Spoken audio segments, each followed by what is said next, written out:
Nous continuons la série de conférences sur le thème général « Connais-toi toi-même ». L'homme, depuis qu'il existe, depuis que sa conscience surtout commence à s'éveiller, il est de plus en plus intéressé de se connaître lui-même. Mais comme les moyens, les outils, les instruments qu'il pouvait utiliser étaient extérieurs, qui sont nos sens, alors toute sa conscience, depuis très longtemps, est tournée vers l'extérieur.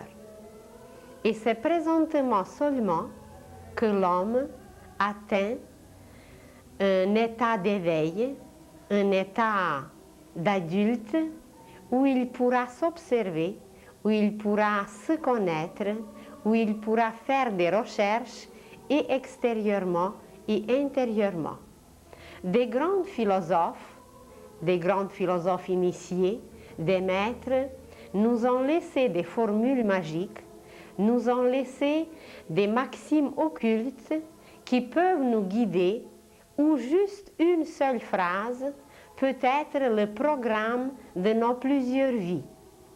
Mais puisque l'homme utilisait seulement ses instruments extérieurs, ses sens, alors il ne soupçonnait même pas quelle richesse il cache en lui-même, quelle beauté était placée en lui-même, et présentement, nous commençons à utiliser consciemment d'autres sens, d'autres instruments, et grâce à ces nouveaux instruments, à ces nouveaux appareils, qui étaient d'ailleurs toujours là, mais qui n'étaient pas utilisés, alors l'homme pourra se connaître intérieurement où tout y est.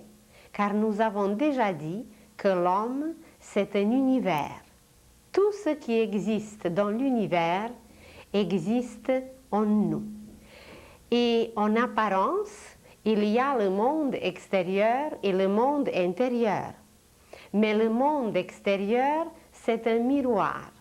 Il n'y a rien de plus à l'extérieur, car ce monde du dehors, il nous reflète. Et tout se trouve en nous, seulement nos caméras, nos télescopes, nos appareils les plus extraordinaires n'étaient pas tournés vers nous-mêmes, vers l'intérieur, mais étaient tournés vers l'extérieur. Nous passons présentement par une période bien spéciale, comme imaginez un enfant qui commence à aller à l'école. Jusqu'à 7 ans, il passait son enfance de l'âge bas, il restait dans la famille, auprès de ses parents, et à un moment, il commence à sortir, malgré que c'est l'hiver, malgré que c'est la tempête, malgré qu'il y a des inconvénients, qu'il y a le froid, il commence à sortir, il commence à accomplir quelque chose pour lui-même. Et l'humanité aujourd'hui commence aussi à entrer dans une école bien spéciale. Cette école s'appelle l'école divine. Et tous ceux dont la conscience est éveillée peuvent entrer dans cette école divine. Vous allez demander où est-ce que cette école se trouve. Donnez-nous l'adresse. Elle est partout, cette école. Elle nous entoure. Nous trouvons sans cesse dans cette école, mais nous n'avons pas appris encore à lire, nous n'avons pas encore appris à comprendre tout ce qui se passe dans cette école magnifique dans laquelle nous nous trouvons sans cesse. Alors pour y être, pour apprendre, pour connaître, pour faire des recherches, pour faire des explorations, il y a une condition nécessaire, c'est que l'homme doit avoir une conscience éveillée. Qu'est-ce que c'est d'abord la conscience? Le mot même conscience est composé de 2 parties. Ça serait très facile de le voir. il y a le préfixe CON, c'est un préfixe latin, mais il est beaucoup plus ancien, qui veut dire avec. CON, COM, c'est le préfixe qui veut dire avec. Et la deuxième partie, c'est science. Plus tard, nous allons trouver beaucoup de mots composés de cette façon qui veulent dire aller avec quelque chose. La racine même qui nous explique le sens du mot et ce préfixe qui veut dire avec. Alors la conscience, c'est tout ce qui va avec la science. Mais cette science n'est pas extérieure, elle est intérieure.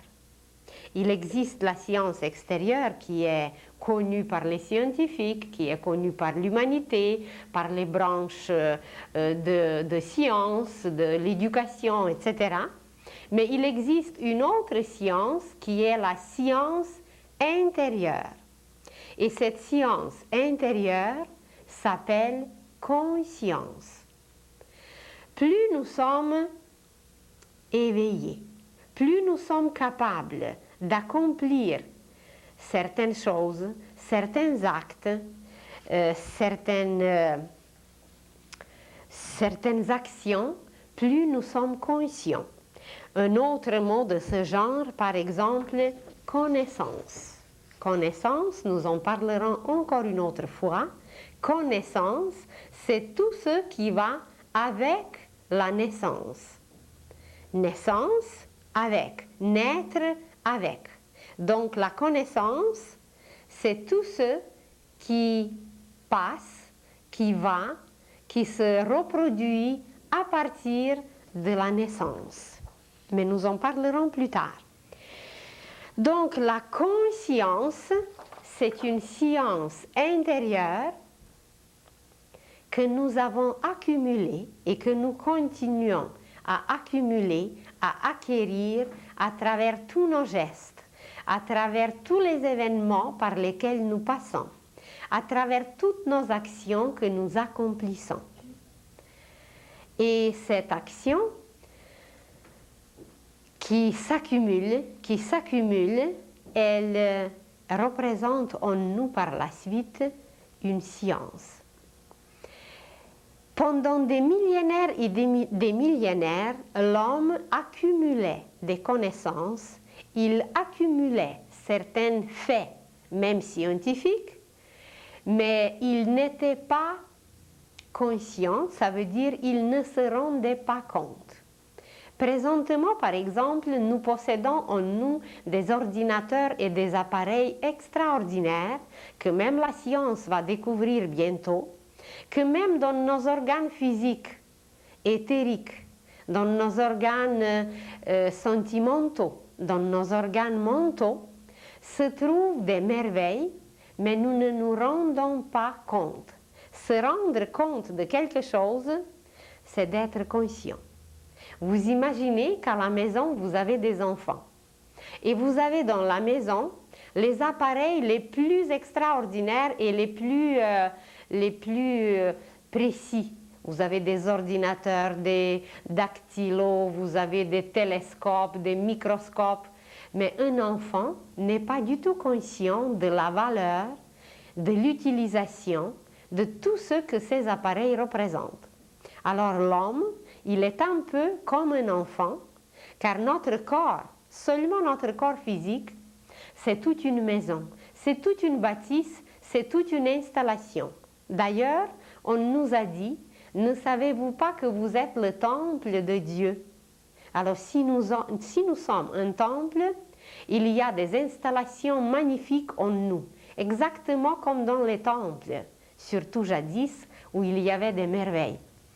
Mais comme nous ne nous rendons pas compte de ce que nous possédons, de ce qui existe en nous, on dit aujourd'hui qu'on n'est pas conscient. Et si nous ne sommes pas conscients, c'est que nous ne pouvons pas utiliser ces appareils qui se trouvent en nous. Et l'humanité passe présentement par un changement par la fin de plusieurs époques, comme il y a par exemple la fin d'une année scolaire, et une époque termine et l'autre va commencer, qui va nous apporter un éveil de la conscience. Donc toute cette science intérieure accumulée depuis des millénaires, elle va apparaître. On va l'éclairer, on va la voir et nous allons nous enrichir par nos propres richesses. Nous allons les exposer aux autres, nous allons enrichir le monde et nous allons entrer dans quelque chose de complètement différent qu'on n'a jamais vécu, qu'on n'a jamais connu. Alors la conscience, c'est nos propres acquisitions, c'est tout ce que nous avons pratiqué, façonné, modélé, touché pendant des vies et des vies, mais on n'était pas conscient, on ne se rendait pas compte, on oubliait. Si vous demandez à un enfant, qu'est-ce qu'il a fait hier, avant-hier, il y a un mois, il ne se souvient pas du tout. Même, je me demande s'il sait encore parler. Alors, au niveau cosmique, nous ne savons même pas parler. Mais nous nous amusons, nous faisons des choses, nous bâtissons des maisons comme un enfant. Mais la conscience, cette science cosmique qui dépose en nous, qui va grandir en nous, alors nous ne nous rendons pas compte d'elle. De quoi dépend maintenant si notre conscience est éveillée ou non? Ce fait dépend de la quantité et de la qualité de nos acquisitions. Si nos acquisitions sont très nombreuses, si cette science intérieure est très riche, c'est qu'à un certain moment, c'est plein. Et il y a une dernière goutte qui tombe, des connaissances, des expériences, des acquisitions, et c'est cette dernière goutte qui éveille, qui éveille en nous quelque chose et nous devenons conscients. Mais bien sûr, dans cet éveil, il y a des degrés et des degrés, et présentement, alors nous changeons de degré. Et grâce à ce changement, nous nous rendrons compte de tout ce qu'on possède, de tout ce qui existe en nous et de tout ce de quoi nous sommes capables.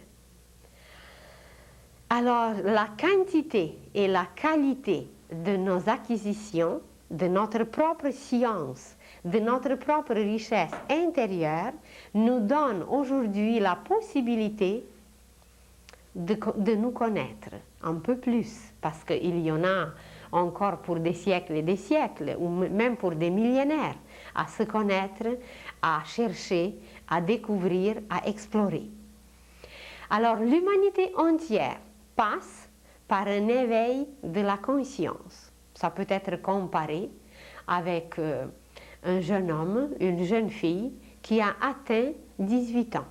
Alors à 18 ans, on devient adulte et le fait même nous donne des possibilités qu'on n'avait pas auparavant. On a le droit de se marier, on a le droit d'avoir notre passeport, on a le droit de voyager seul. On a beaucoup de possibilités qu'on n'avait pas auparavant car on n'était pas adulte. Alors au niveau universel, nous étions sans passeport, nous étions sans être adultes, nous étions sans possibilité que nous allons avoir, que nous allons acquérir présentement. Et de quelle façon nous nous enrichissons? De quelle façon nous accumulons ces connaissances qui forment en nous la richesse de la science intérieure? Tout ce par quoi l'on passe s'enregistre en lui d'une façon tellement précise que la science, qui est très précise, va être ébloui comment l'homme travaille à la perfection et comment cette science intérieure est d'une exactitude et d'une sagesse, d'une précision divine. Il y a en nous des appareils à découvrir et ces appareils étaient connus depuis toujours. Seulement, on ne se rendait pas compte qu'ils sont là. Si nous lisons les Écritures saintes, nous allons trouver des phrases qui ne nous disent pas aujourd'hui grand chose. Mais ces phrases cachent quelquefois toute une science. Quand Jésus disait « Si vous voulez prier sincèrement, si vous voulez parler à Dieu, entrez dans votre chambre secrète et priez-le. » Cette phrase peut être comprise d'une façon littérale, que Jésus conseillait d'aller quelque part dans notre salon ou dans notre petite chambre pour parler à Dieu. Mais je me demande si jadis en Palestine, il avait beaucoup de chambres. Peut-être il parlait de quelque chose de symbolique. Il parlait en images. Et les initiés connaissent cette chambre secrète qui est en nous. Cette chambre secrète se trouve dans le ventricule gauche de notre cœur, presque sur le poing. Et cette chambre secrète n'est pas grande. Elle a la grandeur d'un atome. Vous voyez le cœur, et dans ce cœur, il y a un point. Et ce point représente un atome. Et cet atome, il s'appelle atome permanent ou atome germe. Et dans cet atome, qui était appelé par les initiés une chambre secrète, il y a une installation qui nous permet d'enregistrer absolument tout ce qui se passe autour de nous, consciemment ou inconsciemment. Nous pouvons être conscients ou inconscients de ce qui se passe, mais ça s'est enregistré pareil. À partir du premier souffle jusqu'au dernier soupir, tout s'enregistre dans cette chambre secrète. Et c'est à travers ces enregistrements, c'est à travers les installations dans cette chambre secrète que nous pouvons communiquer avec notre âme, que nous pouvons communiquer avec Dieu.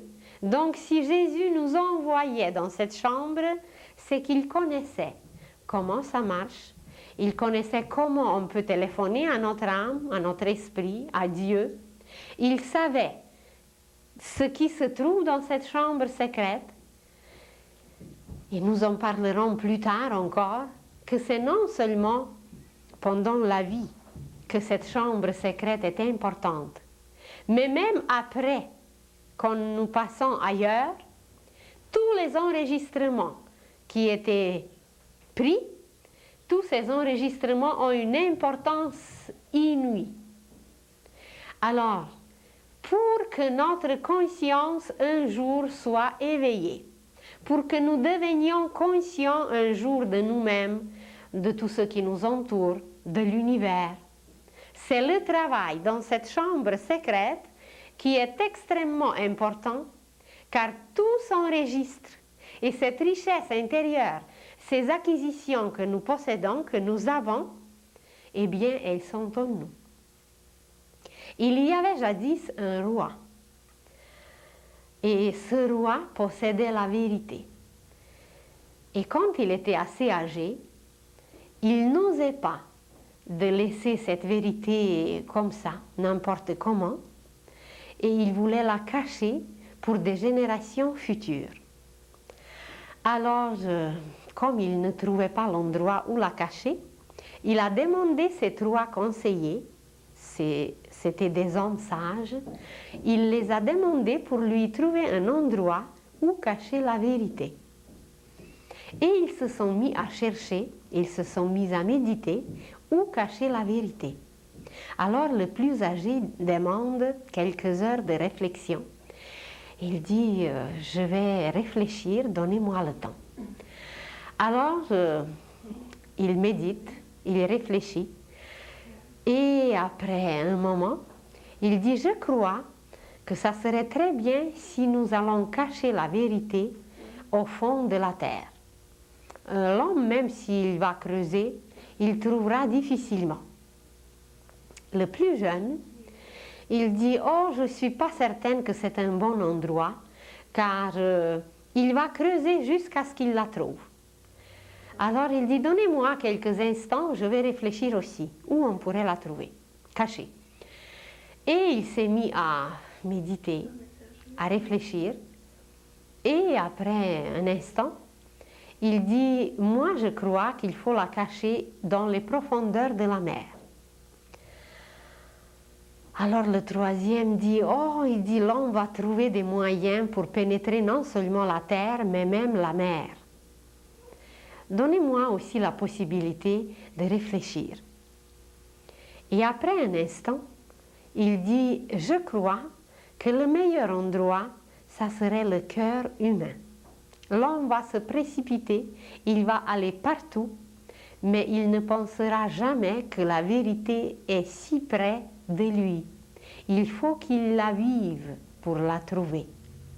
Et quand ils ont présenté cette solution au roi, il était ravi et il a décidé de cacher la vérité dans le cœur humain.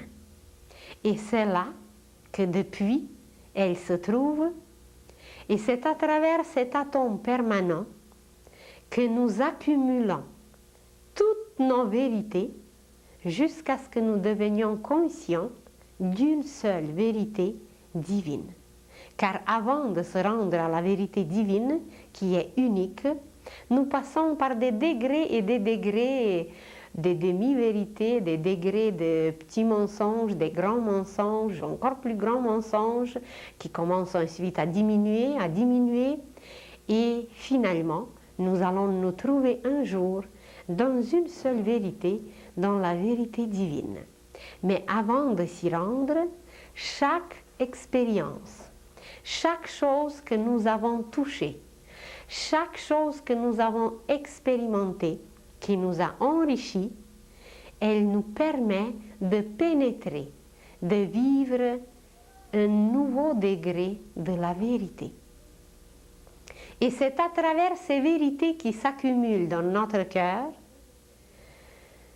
que notre science intérieure s'enrichit et que nous devenons conscients de nous-mêmes, que nous devenons conscients de l'univers, que nous devenons conscients de celui qui a créé l'univers, qui le nourrit et qui entretient tout, qui est l'auteur de tout.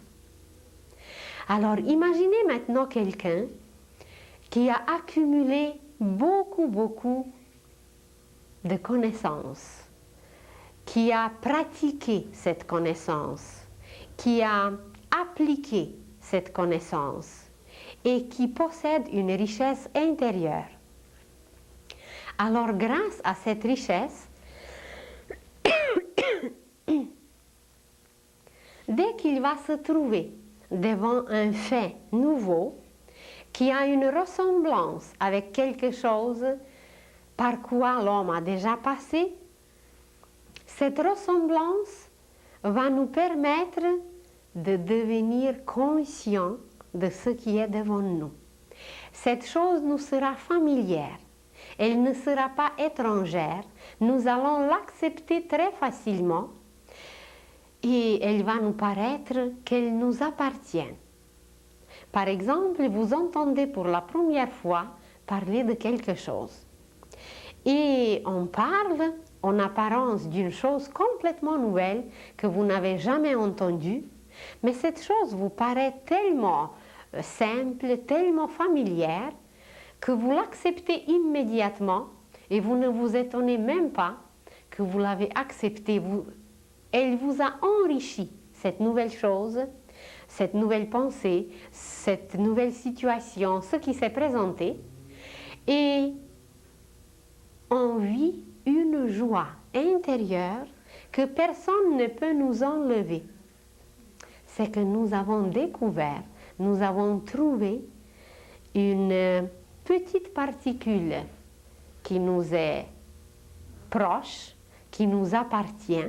Nous avons découvert quelque chose en nous-mêmes, seulement ça a été reflété par une chose extérieure.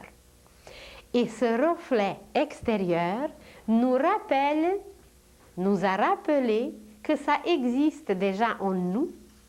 Et voilà, nous sommes joyeux, nous sommes heureux. Et même si le monde entier va dire que c'est une stupidité, que ça n'a pas de bon sens, nous allons rester heureux avec notre découverte. Et quelquefois, c'est très sage de ne pas découvrir, de ne pas toujours partager immédiatement avec les autres ce que nous avons découvert, cette petite vérité qui est là, car si nous la découvrons immédiatement, elle peut être profanée, elle peut être même détruite. Alors si nous la renforçons en nous, après on pourra le faire sans danger. Et voilà, c'est de cette façon, par des petites touches. Il y a quelque chose à l'extérieur qui nous a touchés, et avec ces touches, la conscience, petit à petit, va s'éveiller. Vous entendez parler pour la première fois des extraterrestres. Et vous êtes tellement émerveillés que comment se fait-il que les autres n'acceptent pas une idée si merveilleuse, qu'il y a ailleurs des civilisations, qu'il y a ailleurs une intelligence magnifique, qu'il y a des acquisitions, qu'il y a une vie ailleurs. Et que ce monde, ce cosmos, ce ciel que nous regardons, qu'il est aussi peuplé par des êtres peut-être un peu plus intelligents, peut-être un peu plus expérimentés. Alors vous êtes émerveillés.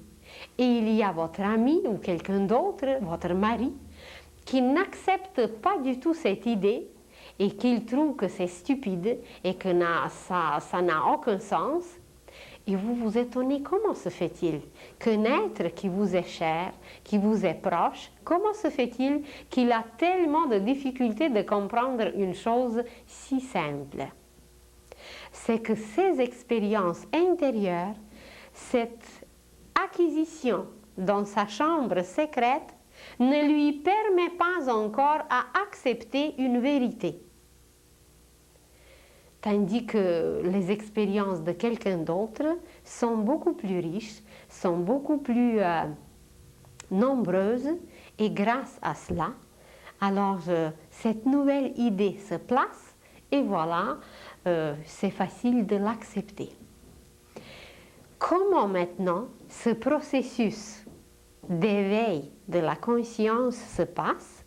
Car c'est à travers les milliers et les milliers de cas, les millions et des millions de faits concrets qui nous touchent, que notre conscience s'éveille.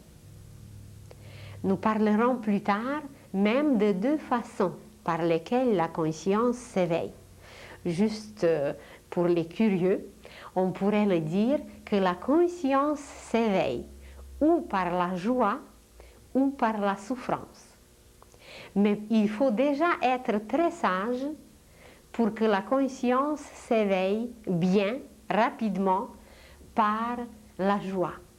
Elle s'éveille beaucoup plus rapidement et beaucoup plus efficacement par la souffrance quand on est coincé, quand on est pris, quand on est mis au pied du mur. Alors dans ce cas, elle s'éveille très rapidement. Autrement, ça prend du temps, ça prend des siècles, ça prend des millénaires. On reste dans la paresse, dans une inactivité, même dans le parasitisme. Mais quand on est pris, imaginez que quelqu'un se noie. Alors, il est presque obligé de nager, parce qu'autrement, il se noie. Alors, c'est deux façons d'éveiller la conscience. Et elle s'éveille à travers des milliers de cas. Et même à travers ces milliers de cas, quand elle s'éveille, on a atteint un certain degré de la conscience. Et ensuite, on peut accéder, on peut aller plus loin, on peut l'éveiller davantage, car ces degrés continuent et elle nous permet, cette conscience à un degré supérieur, elle nous permet de connaître plus, de comprendre plus et de participer, surtout de participer à l'œuvre universelle. Comment ça marche? Imaginez que par votre observation, par tout ce que vous faites, vous êtes émerveillé devant des milliers de belles choses. Vous connaissez par exemple des belles maisons. Vous aimez des belles maisons. Vous connaissez des belles fleurs. Vous vous émerveillez, vous les observez, même vous pouvez les conserver. Vous les connaissez bien. Vous vous émerveillez devant les beaux tableaux. Vous les collectionnez même. Il y a des cultivateurs qui adorent étudier, cultiver, faire des pratiques avec des grains. Il y a des tisserands qui adorent faire des tissus. Il y a des admirateurs des femmes. Alors imaginez maintenant que la conscience humaine passe par des milliers et des milliers de faits.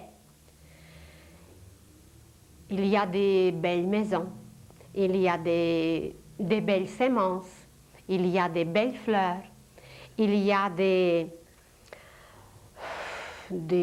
beaux tissus, il y a des belles femmes. Et à travers ces milliers de faits, la conscience s'éveille petit à petit, car chaque chose nous touche. Chaque chose s'enregistre, chaque chose reste en nous. Et à travers ces milliers de cas, à travers ces milliers de touches, on a éveillé en nous, on a installé en nous une conscience qui est la conscience concrète. La conscience concrète est composée de milliers, de millions, de milliards de faits concrets où vous voyez des belles maisons, des beaux tissus, des beaux tableaux, des belles fleurs, des belles femmes. Et ces petits points, nous pouvons les continuer à l'infini. À l'infini. Et imaginez que cet infini forme un cercle. Alors on aura des cercles et des cercles même en spirale avec des milliers et des milliers de cas, de faits concrets qui forment notre conscience concrète. Mais cette conscience concrète ne s'arrête pas là. Si aujourd'hui quelqu'un vous dit juste un seul mot, par exemple beauté, ce seul mot a éveillé, a provoqué en vous quelquefois plusieurs images ou beaucoup d'images. Si nous avons l'appareil aujourd'hui pour photographier ce que le mot beauté a réveillé en vous, nous serons stupéfaits que chaque être humain possédera des images très particulières. Et ces images ne se répéteront jamais car elles sont basées sur nos expériences uniques. Alors ce mot beauté va provoquer en nous des belles images, des belles maisons, des beaux tissus, des beaux tableaux, des beaux troupeaux, des belles tribus, de tout ce qu'on a vu, qu'on a entendu, qu'on a enregistré en nous.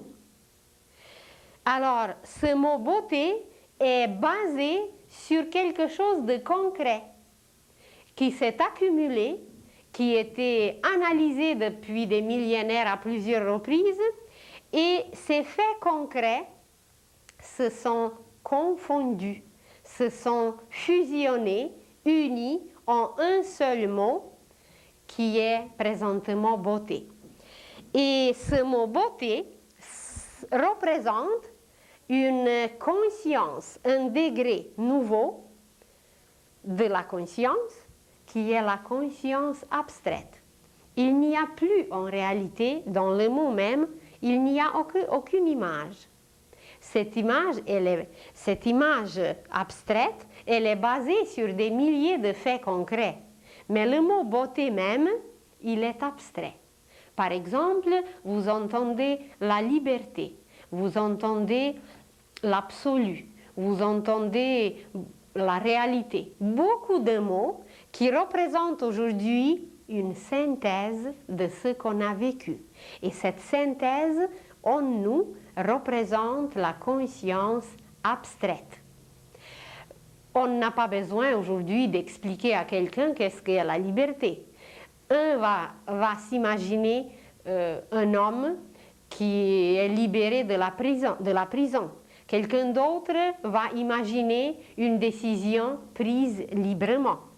Chacun aura ses images, mais en tout, symboliquement, ces images vont s'exprimer par le seul mot qui est le symbole, qui est un signe, c'est la conscience abstraite.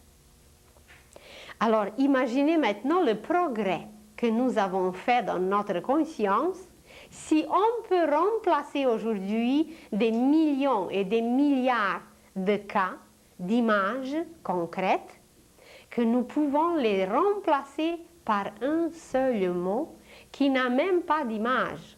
Évidemment, cette image va naître par la suite, mais le mot même beauté, eh bien, c'est une abstraction de ce qu'on a connu.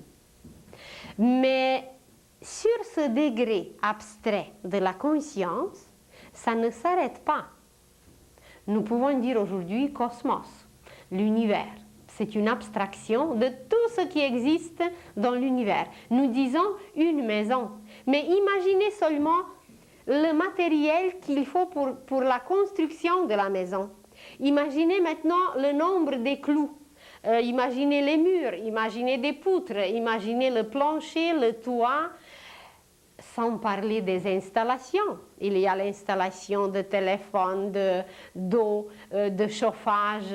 Imaginez maintenant les meubles. Imaginez maintenant les gens qui y habitent.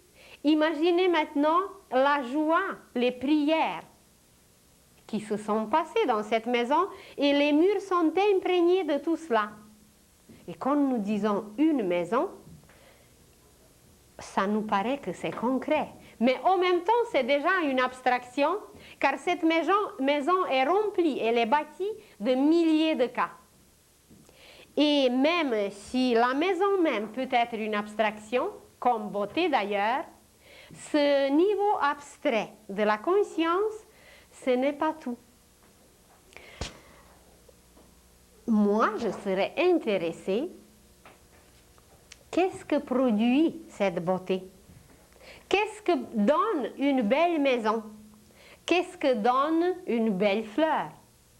Alors, il y a encore quelque chose derrière, il y a quelque chose de plus que même cette abstraction beauté. Car beauté évoque en nous une image concrète. Et cette image concrète doit avoir une sémence, une racine autrement. Et la racine de la belle maison, eh bien, ça va être un beau plan. Quand l'architecte fait un beau plan, eh bien, ça va donner inévitablement une belle maison. Une belle trame va produire un beau tissu. Un beau dessin va permettre au peintre de faire un tableau magnifique. Une belle graine qui est saine va sûrement produire de belles fleurs. Maintenant, qu'est-ce que va donner une belle femme? Ça, c'est à discuter, mais je dirais, moi, que c'est une belle âme. Une belle âme donne une femme belle. Et ainsi, nous pouvons continuer à l'infini et nous allons trouver que chaque chose concrète qui nous touche a quelque chose comme racine, comme sémence, et cette racine se trouve encore sur un autre plan, car imaginez un architecte qui porte en lui un beau plan, Ce beau plan, personne ne le voit. Avant qu'il le mette sur le papier, il peut porter ses plans depuis des années et des années, alors personne ne le voit, donc ça nous échappe. Cette conscience que lui porte en lui, ce beau plan, ou un peintre qui peut porter en lui pendant des années et des années le dessin d'un tableau. Alors, où est-ce que ça se trouve? Eh bien, on dirait presque qu'il n'y a pas d'endroit pour cela. Ça flotte dans sa pensée, et sa pensée flotte dans l'éther cosmique. Alors, c'est le niveau de la conscience cosmique. Imaginez le Corbusier, imaginez Niemeyer, imaginez les Templiers de jadis qui ont capté de si beaux plans que ces plans nous émerveillent. Et même depuis des siècles et des siècles, cette beauté reste parce que la graine, la sémence était tellement valable que voilà, ça reste pour très très longtemps. Alors, ces créateurs qui créent la beauté, en portant en eux les belles pensées, en portant en eux des beaux plans, ce plan, ces belles pensées, cette sémence qu'ils portent en eux représente le plan, le degré de la conscience cosmique. Et même si nous avons analysé ce plan de la conscience cosmique, même si nous avons atteint ce plan de la conscience cosmique, ce n'est pas encore tout. Car chaque sémence, chaque pensée, chaque plan, il doit être nourri par quelqu'un. Quand nous mettons un grain dans le sol, eh bien, imaginez s'il n'y avait pas de soleil. Alors, il ne serait pas nourri. Il n'aurait pas de chaleur, il n'aurait pas de lumière. Et le soleil qui produit d'autres processus dans l'univers, alors la petite graine ne pourra pas être nourrie. Donc, même si ces belles pensées existent, même si ce plan de la conscience cosmique existe, il y a quelqu'un qui nourrit, qui place cette sémence là où elle est, dans un grenier universel, dans un grenier cosmique. Et les inventeurs, les génies, les saints, tous ceux qui ont apporté pour l'humanité cette beauté, pigée, puisée dans la conscience cosmique, c'est qu'ils sont allés dans le grenier cosmique. Mais à qui appartient ce grenier cosmique? Qui le garde, qui le chauffe, qui entretient une belle température, qui nourrit tout cela? Eh bien, il y a une source éternelle, une source universelle qui permet d'entretenir, qui permet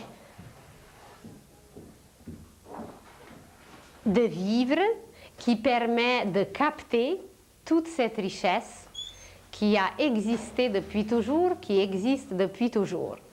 D'ailleurs, cette première source qui nourrit tout, qui entretient tout, sur plusieurs planètes, elle est appelée de cette façon la source première.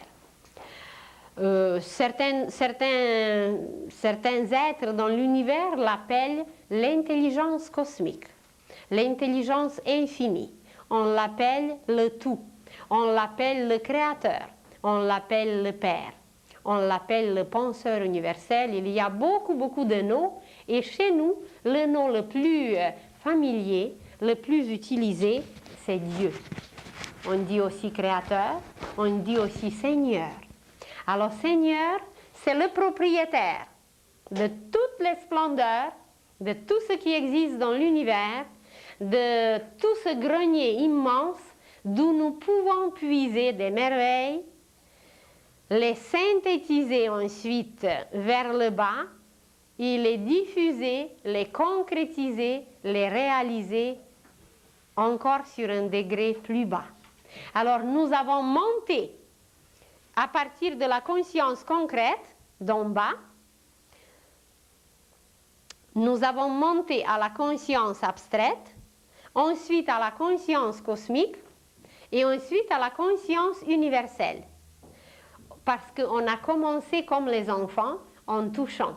L'enfant touche une orange et à travers cette orange, il découvre la beauté et à travers cette beauté, il découvre sa source qui ressemble au soleil, qui va atteindre la conscience cosmique, parce que l'orange, c'est un petit soleil. Et par la suite, un jour, il va découvrir que celui qui nourrit l'orange, qui a créé l'orange, c'est une source première qui provient de cette conscience universelle. Donc la source même, elle est en haut. On peut descendre maintenant ces degrés de la conscience pour se rendre jusqu'à ce que nous touchons, ce qui est devant nos yeux, ce qui est accessible à nos 5 sens. Et ça nous paraît que ces degrés de conscience sont extérieurs, que c'est quelque chose qu'on peut apprendre, que c'est quelque chose qu'on peut structurer. Mais vous allez voir que ces degrés de conscience se trouvent en nous, que ces degrés de conscience sont liés très familièrement à nous-mêmes, à nos systèmes, à tout notre être, et ces degrés de conscience ne sont pas séparés de nous, parce que c'est notre science intérieure, c'est ce qui nous appartient, c'est ce qui se trouve en nous. Alors, nous allons voir maintenant encore une image à travers laquelle nous allons comprendre qu'en réalité, ces degrés ne sont pas extérieurs, c'est en nous. L'effet dont on a parlé tout à l'heure, c'est la conscience concrète. Le mot beauté, liberté ou cette synthèse qui représente la conscience abstraite forme au niveau cosmique des règles. Ce sont des règles, et vous le savez, qu'une seule règle en grammaire, en conduite de voiture, peut contenir énormément de faits. Mais la règle, elle est beaucoup plus condensée. Alors, une seule règle contient énormément de faits concrets. Si nous allons encore plus haut, là où se trouve la source de belles choses, nous allons trouver des lois qui sont encore moins restreintes, qui sont moins nombreuses, et ces lois donnent par la suite des règles. Mais ces lois sont nourries, entretenues, installées par des principes qui est le degré supérieur, le degré originel de tout ce qui existe par la suite.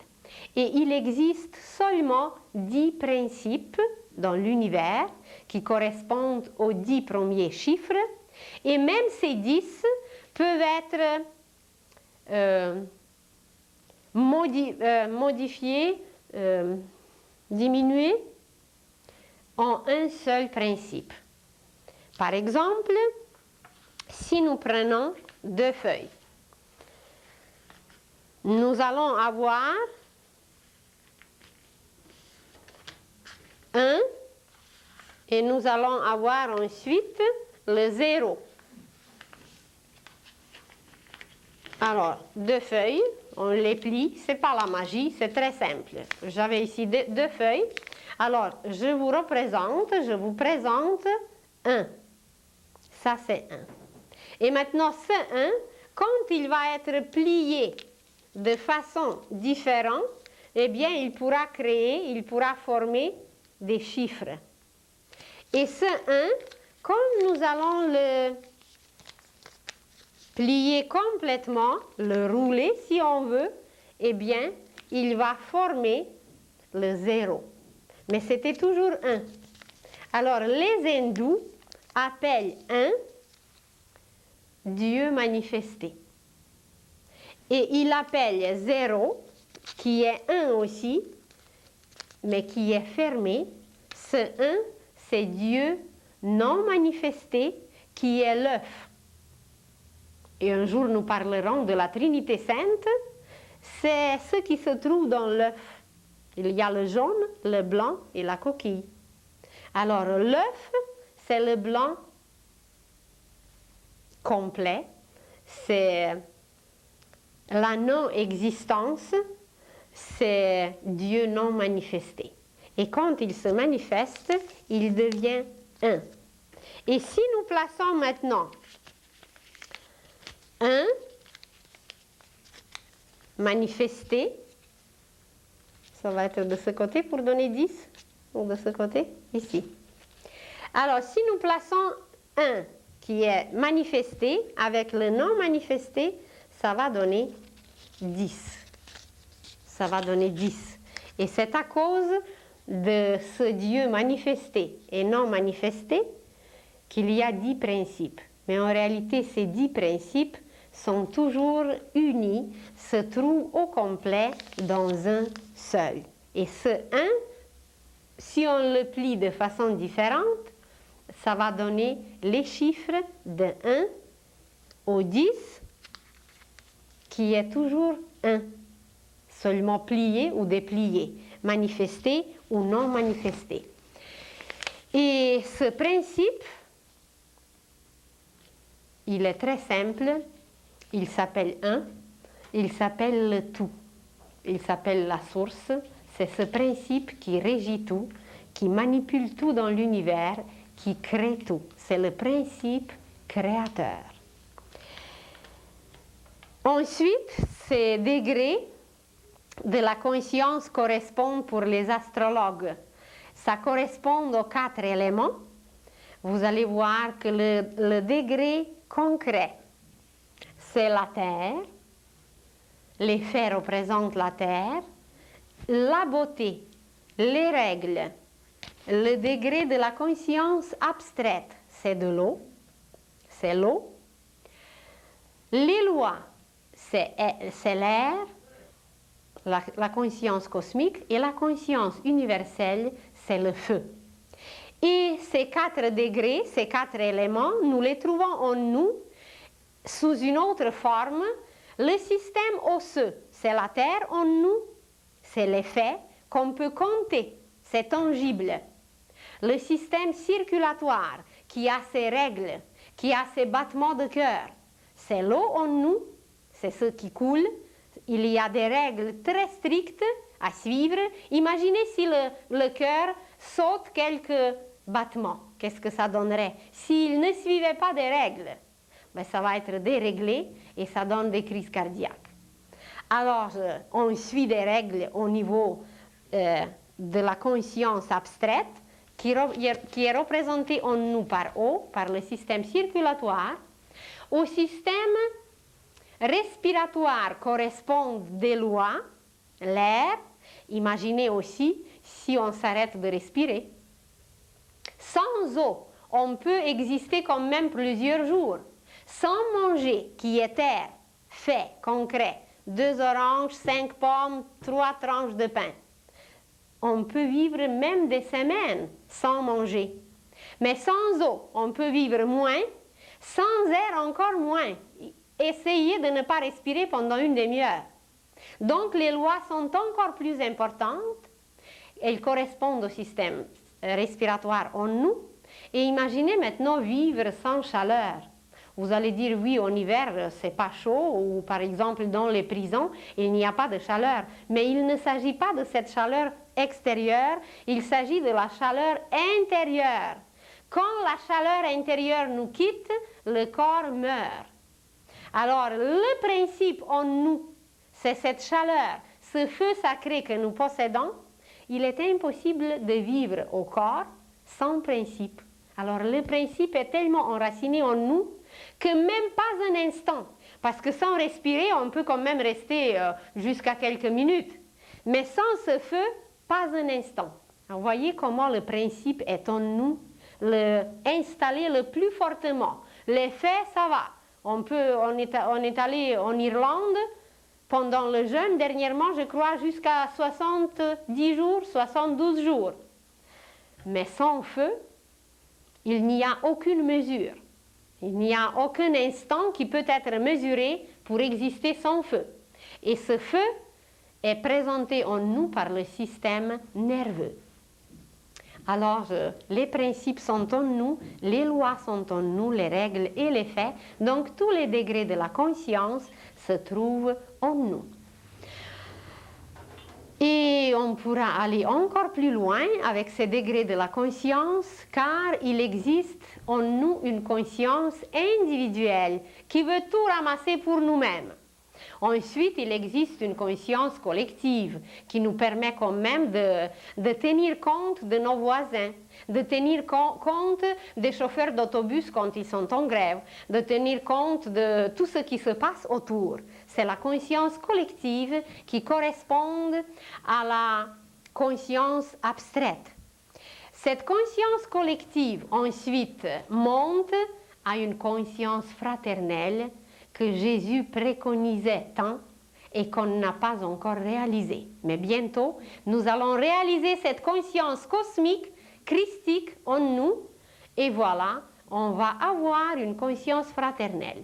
Et encore plus tard, on atteindra le niveau d'une conscience d'unité, la conscience divine, la conscience universelle.